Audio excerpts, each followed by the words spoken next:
Hi hello. ഇന്ന് കുളത്തിൽ ഒരു വിശേഷമായിട്ടാണ് കേട്ടോ വന്നിട്ടുള്ളത്. അപ്പോൾ ഞങ്ങൾ കുളത്തിലേക്ക് പോകുന്ന വഴിയാണിത്.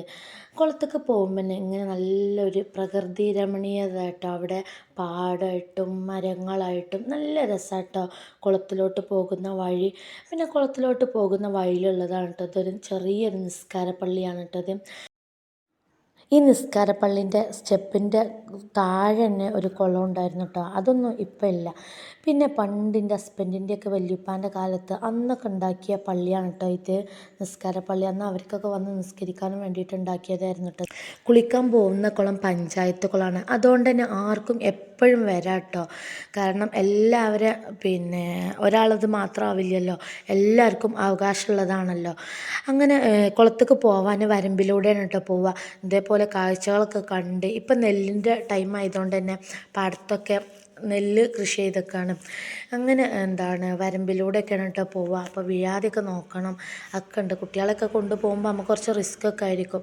അങ്ങനെ ഞങ്ങൾ കുളത്തേക്ക് ഇങ്ങനെ പോയിക്കൊണ്ടിരിക്കുകയാണ്. പിന്നെ ഈവനിങ്ങിലാണ് കേട്ടോ പോണത്. ഇഷ്മോളൊക്കെ സ്കൂൾ വിട്ട് വന്നിട്ടാണ് കേട്ടോ പോണത്. പിന്നെ ഇത് കുറച്ച് അലക്കാണ്ടായിരുന്നു, ഓരോ ഡ്രസ്സ് തന്നെയാണ്. അപ്പോൾ ഞാനതങ്ങനെ കൊണ്ടുപോവാണ്. അലക്കുകയാണെങ്കിൽ അലക്കിക്കോട്ടെ എഴുതിയിട്ട് ഇങ്ങനെ കൊണ്ടുപോവാണ്. അലക്കിയൊക്കെ തരും കേട്ടോ, അതിനൊന്നും കുഴപ്പമില്ല. കുളത്തിലെത്തിയതിന് ശേഷമുള്ള കാഴ്ചയാണ് കേട്ടോ അത്. നല്ല രസമാണ് കേട്ടോ ഇവിടെ കാണാൻ. ഈ ടൈമിലൊക്കെ പാടത്ത് തന്നെ കുറേ കൊക്കൊക്കെ ഉണ്ടാവും. പിന്നെ ഇതാണ് കേട്ടോ പഞ്ചായത്ത് കുളം പറഞ്ഞത്. ഇത് നല്ല ആഴത്തിലായിട്ട് സ്റ്റെപ്പുകളൊക്കെ ഉണ്ട്. പിന്നെ ഇവിടെ കുളിക്കാൻ വരുന്ന പോലെ തന്നെ അങ്ങനെ വൃത്തികേടാക്കാൻ സമ്മതിക്കില്ല കേട്ടോ കുളം. കാരണം എല്ലാവരും വന്ന് കുളിക്കല്ലേ. പിന്നെ അതിന് ശേഷം ഹസ്ബൻഡ് ഡ്രസ്സൊക്കെ സർഫിലിട്ടച്ച്. പിന്നെ കുറച്ച് ആൾക്കാർ വന്നതിന് അപ്പോൾ അവർക്ക് ചൂണ്ടലിൽ മീൻ വേണം പറഞ്ഞുകൊണ്ട് അങ്ങനെ മീൻ പിടിച്ചു കൊടുത്തതായിരുന്നു കേട്ടോ അത്. അങ്ങനെ ഓരോന്നിങ്ങനെ പറയണൊക്കെ ഉണ്ട്, അലക്കാൻ കൊടുക്കുന്നത് അങ്ങനെ എന്നൊക്കെ പറയണ്ട. അതൊന്നും ഒരു വിഷയമില്ല. ഇവിടെ ഒരുവിധം ആൾക്കാരൊക്കെ ഇങ്ങനെ കൊണ്ടുവരും കേട്ടോ. പിന്നെ അങ്ങനെ സർഫിൽ കുറച്ച് സമയമൊക്കെ ഇട്ടച്ച് അലക്കാണ് ഹസ്ബൻഡ്. അപ്പോൾ ഞാനങ്ങനെ ഓരോന്നിങ്ങനെ പറയണ്ട, അങ്ങനല്ല എങ്ങനല്ല എങ്ങനല്ല എന്നൊക്കെ പറയുന്നുണ്ട്. അപ്പോൾ അതറിയണ്ട, ഓഫീസ് കിട്ടുന്ന ഡ്രസ്സായതുകൊണ്ട് തന്നെ ഇത് പെട്ടെന്ന് ഈ സ്റ്റെപ്പുമേലൊക്കെ കല്ല് ഒരു ഷാർപ്പായതുകൊണ്ട് തന്നെ നമ്മൾ പുതിയ ഡ്രസ്സൊക്കെ പെട്ടെന്ന് ഇങ്ങനെ ചീത്തയാവാൻ സാധ്യത ഉണ്ട്. അതുകൊണ്ട് തന്നെ അതൊക്കെ മെല്ലെ ഇങ്ങനെ മെല്ലെ ഒന്ന് അലക്കാനേ പറ്റുള്ളൂ കേട്ടോ. അങ്ങനെ ഞാൻ അടുത്തത് ഇഷുവിൻ്റെ ഡ്രസ്സ് എടുത്തിട്ട്. അപ്പോൾ ഞാൻ പറഞ്ഞു ഇഷുവിൻ്റെ ഡ്രസ്സൊക്കെ നല്ല അലക്കണം, അല്ലെങ്കിൽ ചളി പോവില്ല എന്നൊക്കെ പറഞ്ഞു. അപ്പോൾ ഹസ്ബൻഡ് അറിയേണ്ടത് സർഫിലിട്ടച്ചല്ലോ, എത്ര സമയം സർഫിലിട്ടച്ചു, അതുകൊണ്ടൊന്നും കുഴപ്പമില്ല. അങ്ങനെയൊക്കെ ഓരോന്നിങ്ങനെ പറയുന്നുണ്ട്. പിന്നെ ഞാൻ പറഞ്ഞു വീഡിയോക്ക് വേണ്ടിയിട്ട് നല്ല രസത്തിലൊക്കെ ഇങ്ങനെ അടിപൊളിയായി അലക്കി കാണിച്ചു കൊടുക്കി എന്നൊക്കെ ഇങ്ങനെ പറഞ്ഞുകൊണ്ടിരുന്നു കേട്ടോ. പിന്നെ അതിന് ശേഷം എല്ലാ അലക്കലും കഴിഞ്ഞ് പിന്നെ ഒക്കെ ഒന്നും കൂടി ഒന്ന് വൃത്തിയാക്കുകയാണ്. വീഡിയോക്കും വേണ്ടിയിട്ട് ഇങ്ങനെ പൊളിയാനാവാണ് കേട്ടോ ഇതൊക്കെ. ഞാൻ പറഞ്ഞ പെട്ടെന്ന് തീർത്താളി എന്നൊക്കെ ഇങ്ങനെ പറയണ്ടേ. അപ്പോൾ വീഡിയോയും കൂടി കാണുമ്പോൾ ഒക്കെ സ്ലോ അല്ലായിരിക്കും. ഇഷ്മോൾ അതിൻ്റെ ഇടയിൽ എനിക്ക് നീന്തന് വീഡിയോ എടുക്കി എന്നൊക്കെ പറയണ്ടേ. അപ്പോൾ ഞാൻ പറഞ്ഞു അടുക്ക് ഇപ്പച്ചി ഡ്രസ്സ് ക്ലീൻ ആക്കണത് എടുക്കട്ടെ എന്നൊക്കെ പറഞ്ഞാണ്ട് ഇങ്ങനെ. അപ്പോൾ വീഡിയോയും കൂടി കാണല്ലേ, അപ്പോൾ ഒന്നും കൂടി അങ്ങോട്ട് അതിൻ്റെ ഇടയിൽ അവിടെ ചൂണ്ട ഇടുന്നവരുണ്ട് കേട്ടോ. അപ്പോൾ അവരോട് ഇങ്ങനെ ഓരോന്ന് സംസാരിക്കണം. എനിക്കിഷ്ടമാണ് കേട്ടോ കുളത്തേക്ക് പോണത്. അതുകൊണ്ട് തന്നെ മിക്ക ദിവസങ്ങളിലും ഞാനും പോകും കേട്ടോ. അലക്കി നീരാടി ഒക്കെ കഴിഞ്ഞിട്ടാണ് കേട്ടോ കുളത്തുനിന്ന് പിന്നെ പോരാറ്. കുറേ സമയം കുളത്തിൽ സ്പെൻഡ് ചെയ്യും. പിന്നെ അതേപോലെ കുട്ടികൾക്കൊക്കെ സ്കൂളില്ലാത്ത ദിവസങ്ങളിലും കുളത്തേക്ക് കൊണ്ടുപോകും കേട്ടോ. കാരണം കുട്ടികൾക്ക് നീന്തൊക്കെ അറിയാത്തവർക്കൊക്കെ ഒന്ന് നീന്താൻ അറിയാനും വേണ്ടിയിട്ട്. ഇവിടെ പറഞ്ഞാൽ ചെറിയ കുട്ടി ആകുമ്പോഴത്തേന് തന്നെ നീന്തി പഠിക്കൂട്ടോ എല്ലാവരും. ഇഷ്മോൾ കുറേ സമയമുണ്ട് ഇന്നൊന്ന് വീഡിയോ എടുക്കും എന്നൊക്കെ പറയുന്നത്.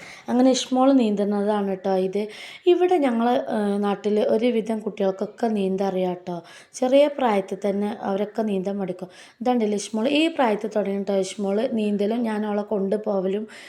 എൻ്റെ കൂടെ വന്ന് ഓളിങ്ങനെ സ്റ്റെപ്പുമ്മൽ ആദ്യമൊക്കെ അങ്ങനെ നീന്തി പഠിച്ച് പിന്നെ അങ്ങോട്ട് നീന്തത് കേട്ടോ. ഇതൊക്കെ ചെറിയ പ്രായത്തിലത്തെ നീന്തീൻ്റെ വീഡിയോൻ്റെ ക്ലിപ്പാട്ടോ ഇതൊക്കെ.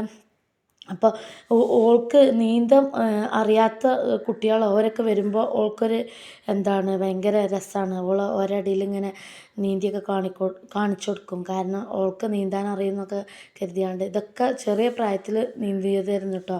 ആ വീഡിയോ ക്ലിപ്പ് ഞാൻ ഇതിലേക്ക് ആഡ് ചെയ്തതാണ്. നല്ല രസമാണ് കേട്ടോ ഞങ്ങളെ നാട്. കാരണം വെള്ളം വന്നാലൊക്കെ ഈ കുളം തന്നെ വെള്ളം വന്നാൽ നല്ലോണം നിറഞ്ഞ് കവിഞ്ഞ് പോവും. ഇത് പിന്നെ ഇഷ്മോളും പിന്നെ ഹസ്ബൻഡും കൂടി ഒരു രണ്ടാളും ഒപ്പം ചാടാന്നൊക്കെ പറഞ്ഞാണ്ട് പിന്നെ ഇഷ്മോൾ കുറേ സമയം ഞാൻ ചാടൂല എന്നൊക്കെ ഇങ്ങനെ പറഞ്ഞുകൊണ്ടിരിക്കും. ഓൾക്ക് ഫസ്റ്റ് ഒന്ന് ആരെങ്കിലും ഒന്ന് ചാടി കാണിച്ചു കൊടുക്കണം കേട്ടോ, എന്നാലും അവൾ ചാടുള്ളൂ.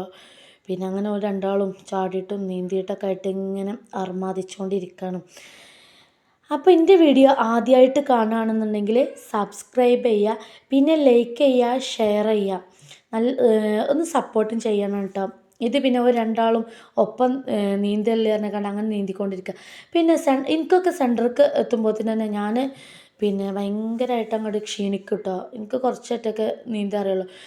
ഈ ഞങ്ങളുടെ നാട്ടിൽ കുറേ ആൾക്കാരൊക്കെ ഇവിടെ വന്നതിന് ശേഷമാണ് കേട്ടോ നീന്തം പഠിച്ചത്. പിന്നെ അങ്ങനെ കുറച്ചൊക്കെ എത്തുമ്പോഴത്തേന് തന്നെ ക്ഷീണിക്കൽ തുടങ്ങും.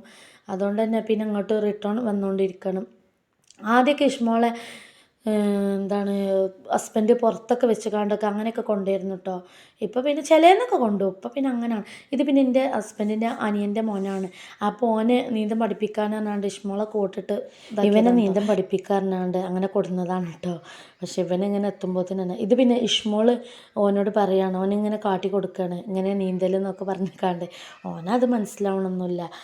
പിന്നെ ഓനിങ്ങനെ വിടുമ്പോഴത്തേന് തന്നെ ഓന് കരയാൻ തുടങ്ങുകയാണ്. പിന്നെ ഹസ്ബൻഡ് ഒരു കയ്യമ്മൽ പിടിച്ച് കണ്ട് അങ്ങനെയൊക്കെ ആക്കി വെക്കേ. ഓന് ഭയങ്കര ഇഷ്ടമാണ്. എന്നും രാവിലെ എന്നോട് ചോദിക്കും, നിങ്ങൾ പോവുണ്ടോ, ഞാനുണ്ട് കേട്ടോ പറയും. ചില സമയത്തൊന്നും ഞാൻ കൊണ്ടുപോകില്ല, കാരണം വെയിലൊക്കെ ആകുമ്പോൾ തന്നെ കുട്ടികൾ നമ്മൾ അലക്കി കയ്യോളം ഇരിക്കണ്ടേ. അങ്ങനെ തണലൊന്നുമില്ല, ചില ഭാഗത്ത് മാത്രമേ ഉള്ളൂ. അങ്ങനെ പിന്നെ ഇവനാണെങ്കിൽ ഭയങ്കര ഇഷ്ടമാണ് പോണത്. അവന് വെള്ളത്തിലെത്തിയിട്ടുണ്ടാവുള്ളൂ, അപ്പോൾ തന്നെ ഓനെ വിറക്കാൻ തുടങ്ങും. പിന്നെ എന്താണ് ഇഷ്മോളും ഒരു ഒന്നും കൂടി എന്താണ് ചാടല്ലേ എന്നൊക്കെ പറഞ്ഞുകൊണ്ട് അങ്ങനെ ചാടിക്കൊണ്ടിരിക്കണം. അങ്ങനെ എന്താണ് അവർ പിന്നെ ഓന് പിന്നെ പറയണ്ട ഇന്ന പിന്നെ നീന്തിക്ക് അങ്ങനെ പറയണ്ട. ഓന് വെള്ളത്തിലൊന്ന് തൊട്ടോ അപ്പോൾ തുടങ്ങും ഓന് വിറയൽ. പിന്നെ എൻ്റെ വീട്ടിൽ ആര് വന്നാലും എനിക്ക് ഈ കുളം എൻ്റെ ഫ്രണ്ട്സുകളൊക്കെ വന്നാൽ ഞാൻ ഇതേപോലെ പിന്നെ അവരെ കൊണ്ടുപോട്ടോ കാണിക്കാനും വേണ്ടിയിട്ട്. പിന്നെ എനിക്ക് ഭയങ്കര ഒരു പ്രൗഡ് തോന്നിക്കുന്നുണ്ട് കേട്ടോ. കുളമുള്ളതും ഇതേപോലെ പാടുള്ളതും നല്ല ഭംഗിയാണ് ഇവിടെ. പിന്നെ ഞങ്ങളെ വീട് ഒരു പാടത്തിൻ്റെ പിന്നെ അടുത്ത് തന്നെ ആയതുകൊണ്ട് ഭയങ്കര രസമാണ് കേട്ടോ കാണാനും പിന്നെ ഒക്കെ ആയിട്ട്. ഇത് പിന്നെ ഹസ്ബൻഡ് ഓനെയും തോള് വെച്ച് കാണ്ട് പുറത്ത് വെച്ച് കാണ്ട് പിന്നെ അപ്പുറത്തെ സൈഡിലേക്ക് പോവാണ്. അപ്പോൾ എന്താണ് ഓനാണെങ്കിൽ മുറുകെ പിടിച്ചിരുന്ന കഴുത്തിൽ മുറുകെ പിടിച്ചിരിക്കുന്ന ശ്വാസം കിട്ടണില്ല അറിയണ്ടേ. കാരണം കുട്ടികൾ അങ്ങനെ തന്നെയല്ലേ. എനിക്കൊന്നും ഇങ്ങനെ പുറത്ത് കയറ്റി കൊണ്ടുപോകാൻ കഴിയില്ല കേട്ടോ. ഇഷ്മോളെ കസിൻസൊക്കെ ഒരു വരുമ്പോൾ എന്നോട് ഇങ്ങനെ പറയും ഞങ്ങളെ കൊണ്ടുപോയി. പക്ഷെ എനിക്ക് കുറച്ചൊക്കെ കൊണ്ടുപോകാൻ കഴിയുള്ളൂ. ഞാൻ അവരെങ്ങനെ നീന്തിപ്പിക്കാന്നല്ലാതെ പുറത്ത് കയറ്റി കൊണ്ടുപോകില്ല കേട്ടോ, എനിക്ക് കഴിയില്ല. അങ്ങനെ അവർ പിന്നെ മറ്റേ സൈഡിലെത്തി, അതായത് ഈ കുളത്തിൻ്റെ അറ്റത്തെത്തിട്ടോ. കുളത്തിൻ്റെ എന്താണ് കുറച്ച് ഭാഗമൊക്കെ പിന്നെ സ്റ്റെപ്പാണ് പറഞ്ഞില്ലേ, കുറേ ഭാഗത്ത് സ്റ്റെപ്പുണ്ട്. അങ്ങനെ പിന്നെ അവിടുത്തെ ഒരു പ്രകൃതി ഞാൻ കാണിച്ചു തന്നതാണ്. ഇത് പിന്നെ അവിടുന്ന് എത്തിയിട്ട് പിന്നെ ഓല് റിട്ടേൺ വരികയാണ് കേട്ടോ. ഇഷ്മോളൊക്കെ ഉണ്ടല്ലോ കുളത്തേക്ക് ഇങ്ങോട്ട് ഇറങ്ങിയാണ്ടല്ലോ കയറി കിട്ടാൻ പാടാ. അത്ര ടൈം ഒരു കുളത്തിൽ സ്പെൻഡ് ചെയ്തുകൊണ്ടിരിക്കും കേട്ടോ. അപ്പോൾ ഓരോട് അറിയും. പക്ഷെ അവൾക്ക് ആരെങ്കിലും വേണം കേട്ടോ. ആരും ഇല്ലാതെ നിന്നാൽ പിന്നെ അവൾക്ക് ഭയങ്കര ചടപ്പാണ്. അപ്പോൾ അവൾ പറയും വീട്ടിൽ പോവാ പറയും. ആരെങ്കിലുമൊക്കെ ഉണ്ടാകുമ്പോൾ കസിൻസും അവരൊക്കെ ഉണ്ടെങ്കിൽ അവൾക്ക് ഭയങ്കര ത്രില്ലാണ്. അപ്പോൾ ഇത്രേ ഉള്ളൂ കേട്ടോ എൻ്റെ വീഡിയോ. ലൈക്ക് ചെയ്യുക, ഷെയർ ചെയ്യുക.